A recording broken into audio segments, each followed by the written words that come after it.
Welcome everybody to UnDisrupted. I am your co-host Carl, joined by Adam, and in a minute we'll introduce our guest. But Adam, let me ask you a question. Right now, we have gotten tech leaders out there. We've thrown all of our assets to the wind, if you will. We've got assets flying out everywhere. We've had to get them out to students. We're talking about Chromebooks and hotspots and everything else. How do we wrestle with all of that and know that maybe some of it doesn't come back? How are you seeing that? How are you dealing with that right now? And how are you tracking it?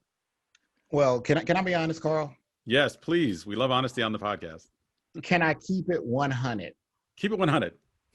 All right. So I feel after 1 year that the fans out there, we're family. So I'm going to tell y'all like this. I like assets and I cannot lie. I knew it was coming. These other tech directors may try. Oh boy. Let's have it. I've got. Stay tuned when ISTE comes in. We need that wrap, man. but see here, the whole thing about assets is, I think sending everybody kind of doing some kind of, I'm not going to call this one-to-one, is going to be called, if it ain't nailed down, give it out. That's kind of where a lot of districts put themselves. So we're in a situation where we're trying to get these assets out and also track them, but also educate people that not all these assets are coming back. And so I think that is the dilemma that a lot of tech directors find themselves in when you have someone who really doesn't understand how inventory process works.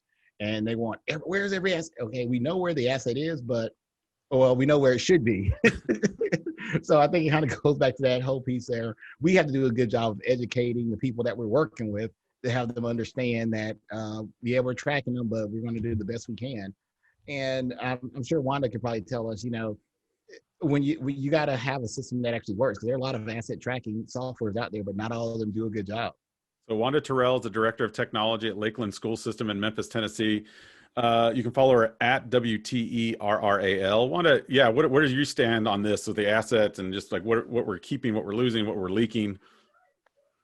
Obviously, we just like Adam was saying, we know some things are going out and not coming back.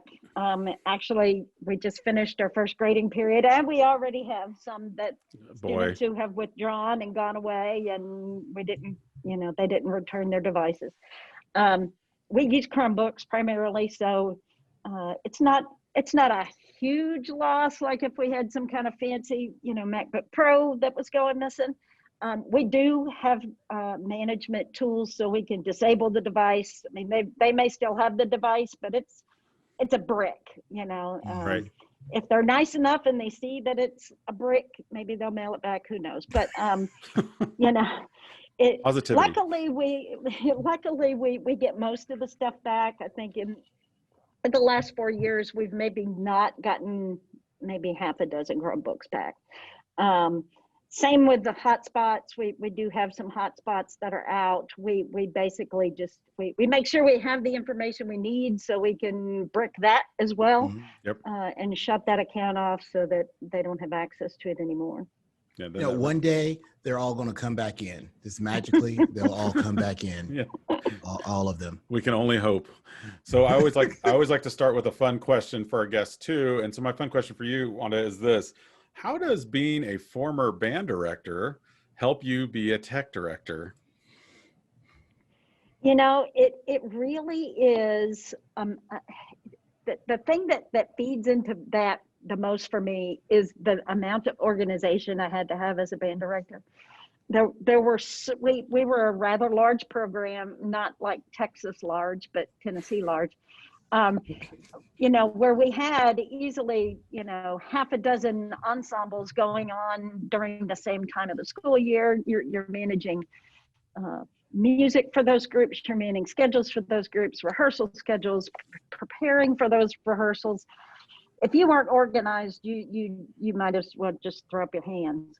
And so I find that a lot of those skills that I was able to polish at that point definitely are helpful on the tech side of things, especially regarding inventory, because when you're talking about band directors, you've got, from flutes to tubas and maracas and, whatever else you've got to keep track of all of that. So it definitely ties right into the assets there. And those instruments aren't cheap. No. Oh, no. Yeah, they add up. So So I know earlier we were, I know earlier we were talking about how the school year's been going and everything. So when we did this podcast, started it last season, I think we were getting ready to start the school year. So we were kind of asking everybody, what's your plan? What do you think it's going to look like? So now that we are in the school year, tell us, how has the start of the school year gone for you? Were there any issues like those first day issues that you were able to power through? And how'd you do those? I think that a lot of the work we've done in previous years helped us, certainly with our middle school. Our middle school was already one-to-one Chromebooks that were taken home. That transition was a bit smoother than our elementary. The elementary, they had used devices at the school, but they didn't have a one-to-one, certainly didn't have a take-home. So the learning curve's been a little bit different there. Luckily, I've got a good staff, and even though we only have 2 schools, short of 2,000 kids, I've got 5 staff, 2 fix-it people and 2 instructional people. Nice. And with CARES Act money, we added a remote learning coordinator that's a former fix-it person for us. So we've got a lot of hands on deck that are helping do all that at-home troubleshooting. I think the biggest obstacle we've had is just home Wi-Fi, and the fact that we can't really do a whole lot of troubleshooting with that. We are running virtual stuff through Google Meets, and that's been up and down and up and down. It's definitely getting better for us, but knock on wood, we haven't had any student cases, and we've had about 80% of our kids on campus since the beginning of August. So if I can kind of expand on that one real quick. So with those, you mentioned like Google up and down and home Wi-Fi and stuff, how have you been able to kind of, prepare or educate individuals that these are issues that are kind of out of our control and they're going to be issues no matter what? Yeah, we put together a Google site, our Remote Learning Commons is what we're calling it. And so the remote learning coordinator manages that. We push out a lot of tech troubleshooting things there. When students chose to go remote, when their parents chose for the students to go remote, we gave them, I'll see a digital handout of when you experience this problem, not if, when you experience this problem, here are the steps that you need to do. If these steps don't work, here's what you do. And we've been really proactive on the customer service side, that they really can reach somebody pretty quickly. And even if it's just them submitting a tech form, we use Google Forms for that, somebody calls them back right away. And that CARES Act money helped us do that. If we didn't have that CARES Act money, we'd definitely be pulling our hairs out a little bit more, but yeah. We heard that, and today I think Wanda and I were part of a Future Ready event. When we're recording this now, it'll come out a little later, but and there was one of the conversations there was about, you've started with, your support staff, you're supporting the teachers, you're supporting the staff and administration and the students somewhat, but now we've added on this whole nother element of the parents, right? And I mean, having those tools that you just mentioned are a big part of that. I would say another thing is that, like, having a staff, 5 staff members is great, and I think that's important.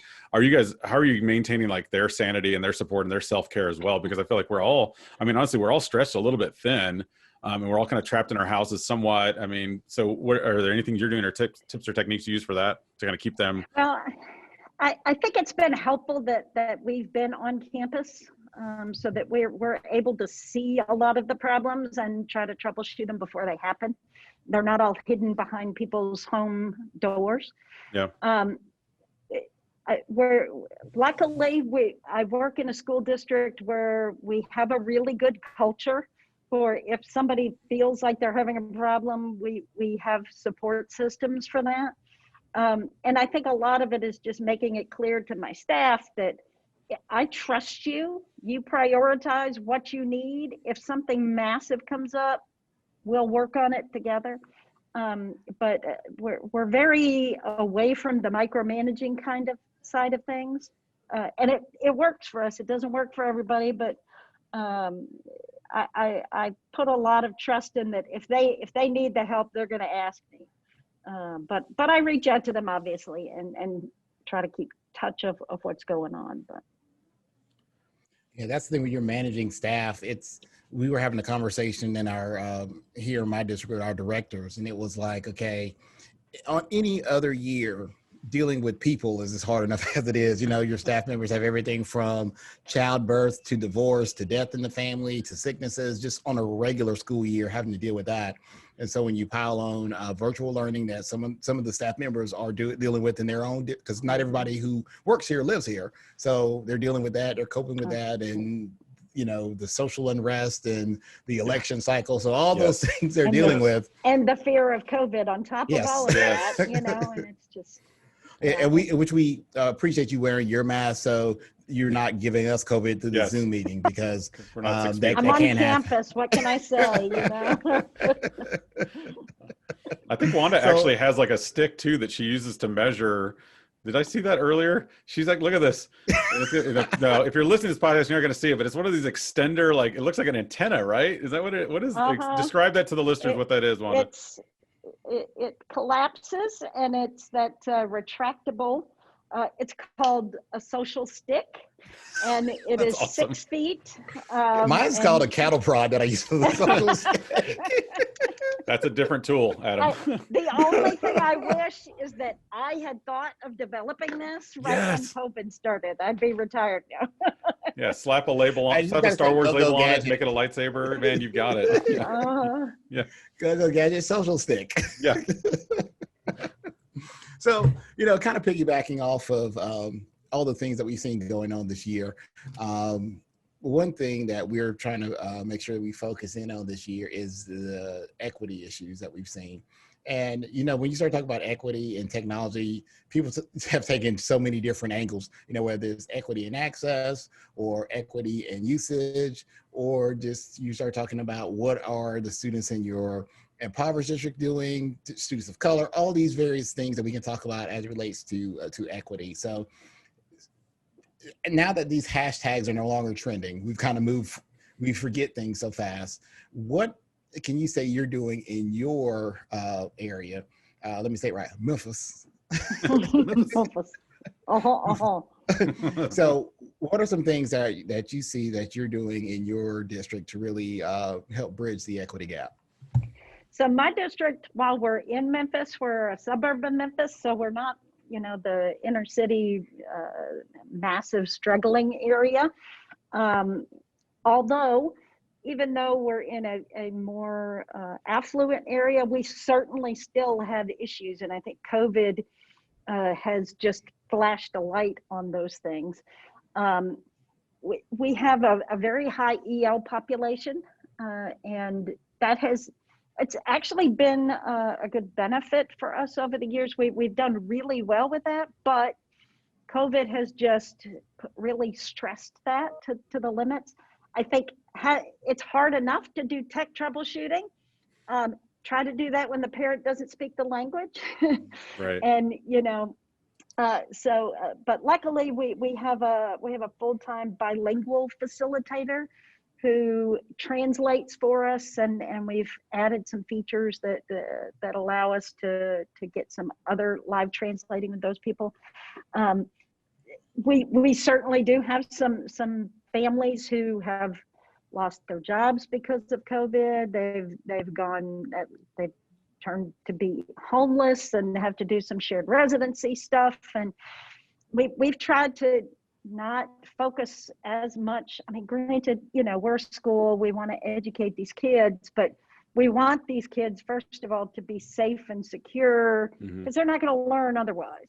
And so our student services, I'll say department, it's only really like a couple of people because we're so small, but they do incredible outreach with these parents, making sure that the kids have food and a safe environment. And on the tech side of things, we've made sure that every single student has that device. And if they don't have home Wi-Fi, we give them a hotspot that we pay for. Unfortunately, we can't solve all of their problems, and we just try to be a supportive community and lift everybody up as much as possible. And we think about equity in general. I also think about gender equity, which is a totally different topic in a lot of different ways. But I'll be honest and kind of admit to our listeners here that there was a time where Adam and I did a talk at, I think it was at ISTE, and it was you and I and 5 other males on a panel, which was called a manel, I think is what it was ended up being called affectionately. And I'll also go ahead and disclose that Wanda was gracious enough to join us on one in Georgia. So Wanda, as someone who when you go to tech meetings, I'm sure you don't see a lot of females. It's hard. And why is that? Why do you think, and what can you do? Is there things you're thinking about you can do to kind of raise that up or make more awareness? Like, this is not just a male field, not just a white male field, especially. I think especially in my area, it's the educational technology folks tend to be the females. Mm-hmm. The fix-it folks tend to be the males, and the networking kind of folks. Yep. However, I will say that at least here in West Tennessee, I mean, when we used to have our face-to-face meetings, it was a pretty balanced environment. Even the president of our association has been female for a number of years. So I think, it's the same kind of issues that you run into any job with. Females who delay parts of their career to raise a family. That kind of throws them behind a bit in the structure of progressing in a career. I just try to support everybody when I can and try to offer advice, because goodness knows people gave me that advice and that's helped me get where I am. So I try to, sharing is caring, as they say.